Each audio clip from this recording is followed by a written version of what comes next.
টি-20 বিশ্বকাপে টিকে থাকার লড়াইয়ে আজ বিকেল 4টায় পাপুয়া নিউ গিনির মুখোমুখি হচ্ছে টিম টাইগার। বাঁচা মরার লড়াই আজ টাইগারদের সামনে। সুপার 12-এ খেলার টিকিট পেতে আজকের ম্যাচে জয় বিকল্প নেই টিম টাইগারদের। পিএনজির সাথে শুধু জিতলেই হবে না, তাকিয়ে থাকতে হবে স্কটল্যান্ড ওমানের ম্যাচের ফলাফলের দিকেও।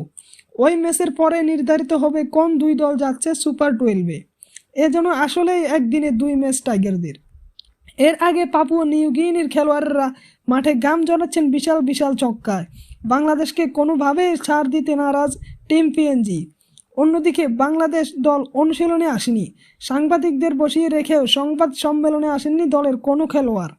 প্রসঙ্গত, প্রথম দুই ম্যাচে 4 পয়েন্ট নিয়ে সবার উপরে আছেন স্কটল্যান্ড, 2 হার নিয়ে সবার নিচে অবস্থান পাপুয়া নিউ গিনির। একটি করে ম্যাচ জিতু ওমান ও বাংলাদেশ। নেট রান রেটে এগিয়ে থাকায় 2 নম্বরে ওমান আর 3-এ আছে বাংলাদেশ।